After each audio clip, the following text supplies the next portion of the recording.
যার মধ্যে 4টে গুণ পাওয়া যাবে, ওই লোকটা আমার তারাবির নামাজ পড়বে।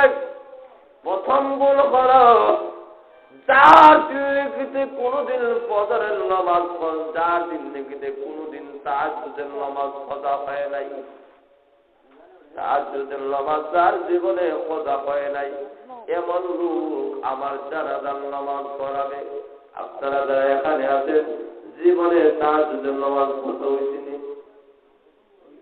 এত জোরে হল না, কত হয়েছিনি মানে অনেক লোক আছে ওটা করছুন না, অনেক লোক হয় আমরা তাহাজ্জুদের নামাজ জানিও না। আছে কি নেই? এত জোরে আমরা আছি নাই? প্রথম গুলো ওরা যার জীবনে তাহাজ্জুদের নামাজ কজা হয় নাই। 2 নম্বর গুণ হলো যে লোকের জিন্দেগিতে কোনদিন আসরের আগের 4 রাকাত নামাজ পড়া হয় নাই। আসরের আগের 4 রাকাত নামাজ পড়া ফরজ না সুন্নাত? একটু জোরে বলেন। আপনারা পড়েননি? পড়েন না? 3 নম্বর গুণ হলো যার জীবনে কোনদিন তাকবীরে উলা নামাজ ফৌত হয় নাই, তাকবীরে উলা যার জীবনে কোনদিন ছাড়ে নাই। এটাই হলো 3 নম্বর কোয়ালিটি। 4 নম্বর কোয়ালিটি হলো যার জীবনে কোনদিন বেগানা কোনো মহিলার দিকে তাকাই নাই। এই 4টা গুণ যার মধ্যে আছে তিনি জানাজার নামাজ পড়াইয়া আমাকে দাফন করতে পারবেন। 1 নম্বর গুণ হলো যার জীবনে তাহাজ্জুদের নামাজ পড়া হয় নাই। 2 নম্বর গুণ হলো যার জীবনে আসরের নামাজ ফরজের আগে 4 রাকাত নামাজ কোনদিন ছাড়ে নাই। 3 নম্বর গুণ হলো যে লোকটা তাকবীরে উলা কোনদিন ছাড়ে নাই। 4 নম্বর হলো যার জীবনে কোনদিন বেগানা মহিলার দিকে তাকাই নাই।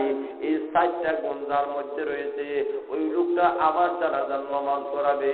এই ওসিয়ত করে কুতুবউদ্দিন বখতিয়ার রহমাতুল্লাহ যখন ইন্তেকাল করেন, ওনার জানাজা যখন হাজির করা হলো, জানাজার নামাজ পড়ানো হবে, কে ওনার জানাজার নামাজ পড়াবে? লক্ষ লক্ষ কোটি কোটি মানুষ ওনার জানাজায় হাজির হয়ে গিয়েছে, কিন্তু ওই দেশের বাচ্চা তার নাম শামসুদ্দিন রহমাতুল্লাহ, শামসুদ্দিন আল-শামিস রহমাতুল্লাহ বলেন এই 4টা গুণ যার মধ্যে রয়েছে তিনি তো তার জানাজার নামাজ পড়াবেন। 4টা গুণ তারা কেউ জানাজার নামাজ পড়াইতে পারবে না। বেটা হয়ে থাকলে সামনে আসো, এমন গুণওয়ালা কে আসো? কে আসো? কেউ যাইতে পারে না। ওই যুগের সমস্ত মুফতিয়ান একরাম বলেন না এই গুণ আমাদের লাই, একটা হইলে আরেকটা হওয়া যায় না, এইটা হইলে এইটা হওয়া যায় না। ওই যুগের মুহাদ্দিস হইতে পারি এই গুণগুলো তোমরা হাসিল করে নাই। ওই যুগের যুগ শ্রেষ্ঠ আল্লাহর ওলিরা পর্যন্ত বলেন 4টা গুণ একসঙ্গে পাওয়া যায় না। কাজেই আমরা তো ওনার জানাজার নামাজ পড়াতে পারবো না, কেউ সামনে দিয়ে যাইতে সহজ পায় না। এমন অবস্থায় শামসুদ্দিন আল-শামিস রহমাতুল্লাহ ওই দেশের বাদশাহ, সুবহানাল্লাহ বলবেন না, ওই দেশের বাদশাহ হওয়ার পরে শামসুদ্দিন আল-শামিস রহমাতুল্লাহ বলেন চোখে পানি বলে কাঁদলে, আর পরে এলে লক্ষ লক্ষ কোটি কোটি মানুষেরা আমি কোনদিন চাই না আমার এই গুনাহগুলা আমি মানুষের সামনে প্রকাশ করতে, কিন্তু আজকে আমার পীর সাহেব আমার মুর্শিদ আমাকে ওইগুলা প্রকাশ করার জন্য বাধ্য করে দিলেন। আমি শামসুদ্দিন আল-শামিস এই দেশের বাদশা হওয়ার পরে এই 4টা গুণ আমার মধ্যে রয়েছে, এই 4 গুণ আমি ছাড়ি নাই। একদিকে বাদশা, অন্যদিকে আমি জীবনে কোনদিন তাহাজ্জুদের নামাজ কজা করি না। একদিকে বাদশা, অন্যদিকে আসরের পূর্বের 4 রাকাত নামাজ কোনদিন আমি কজা করি নাই।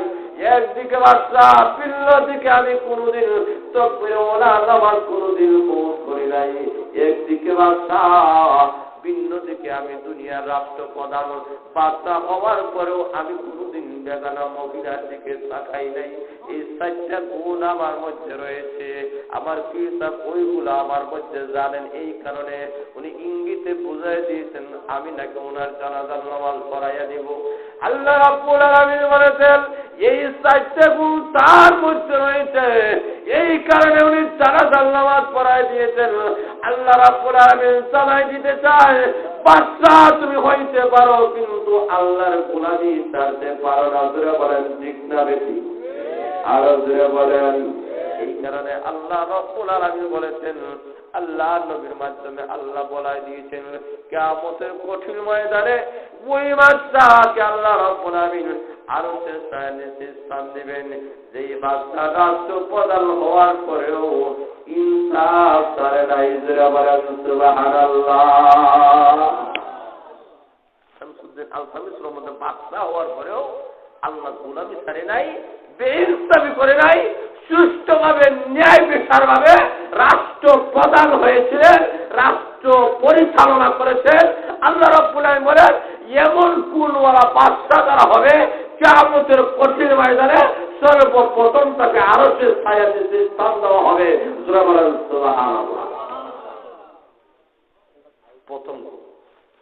2 নম্বর গুণ হলো আল্লাহ বলেন ওয়াসাবুন সাফি ইবাদাতিল্লাহ। ওই যুবকটাকে আল্লাহ রাব্বুল আলামিন আরশের ছায়ার নিচে স্থান দিবেন যেই যুবক যৌবনকালে মহান আল্লাহ রাব্বুল আলামিনকে বলে নাই। জোরে বলেন সুবহানাল্লাহ। যৌবনকাল মানুষের অত্যধিক গুরুত্বপূর্ণ একটা কাল। জোরে বলেন ঠিক না বেশি?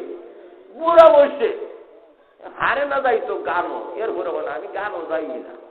বুড়া মানুষ বলে আমার গান, আমি গানও যাই না, খুব ভালো ভালো তখন বুড়া বুড়া তুমি তো আনতে পারো না, তো যাই এখন দিই। বলেন ঠিক না? কিন্তু কোন যুবক যদি বলে আমার শরীরে ক্ষমতা আছে, পায়ে ক্ষমতা আছে, শরীরে শক্তি আছে, পকেটে টাকা আছে, এরপরে গানে যায় না, উরুষে যায় না, বোঝা গেল সত্যিকারের যুবক। যারা বলেন ঠিক না বেশি? যুবক অবস্থায় গুনার কাজে যায় না। দৃষ্টান্ত তাকায় দেখো ইউসুফ আলাইহিস সালামের দিকে। ইউসুফ জুলাইখা কিচ্ছু শুনছে, কিন্তু বাস্তবতার সাথে কোনো মিল নাই। ইউসুফ জুলাইখার বড় প্রেম, এমন প্রেম আমরা তো করতাম ভারী, দুনিয়াতে বড় সফল। এমন লোক আছে কি নেই? আছে কি নাই? যারা প্রেম করেন এরা দৃষ্টান্ত দেয়। ইউসুফ জুলাইখা প্রেম করতেন না? কিরকম প্রেম করতেন? ইউসুফ আলাইহিস সালাম প্রেম করেছিলেন আল্লাহর সাথে। জোরে বলেন ঠিক না ঠিক? জুলাইখা ইউসুফ আলাইহিস সালামকে যখন মিশরের বাজারের মধ্যে বিক্রি করা হইল, 7 বছরের যুবক, এত সুন্দর ছেলে। আল্লাহ রাব্বুল আলামিন বলেন সমস্ত পৃথিবীর যত সৌন্দর্য তা আল্লাহ দান করেছেন, অর্ধেক সৌন্দর্য সমস্ত পৃথিবী মানুষকে আল্লাহ দিয়েছেন, আর অর্ধেক সৌন্দর্য আল্লাহ ইউসুফ আলাইহিস সালামকে দান করেছেন। এটা আসতে আপনারা এই আপনারা সুন্দর হয়ে যান, কি জানেন কি ভালো ভালো গানে বিশ্ব সুন্দরী হয়ে গেছে, বিশ্ব সুন্দর হয়ে গেছে। আর ইউসুফ আলাইহিস সালামকে আল্লাহ অর্ধেক সৌন্দর্য দান করেছেন। যারা বলেন সুবহানাল্লাহ। যখন ব্যবসায়ীরা লইয়া গেছে মিশরের বাজারে ওনাকে বিক্রি করবে, বাজারে লইয়া যাওয়ার পরে তারা চিন্তা করে দেখে এত সুন্দর যুবক যে কোন মানুষ কিনবে, কাজে পচা মাল হইলে না পচা ধরে বিক্রি করবো, বালা মালে নেই বালা ধরে বিক্রি করবো। তো ব্যবসায়ী ভাইদেরকে বলে কত টাকা ওনার দাম, বলে উনার ওজন যেই পরিমাণ, এই পরিমাণ স্বর্ণ যে দিতে পারবে তার কাছে আমার ইউসুফকে বিক্রি করবো। তো জোরে বললাম সুবহানাল্লাহ। আপনারা তো বাজারে বিক্রি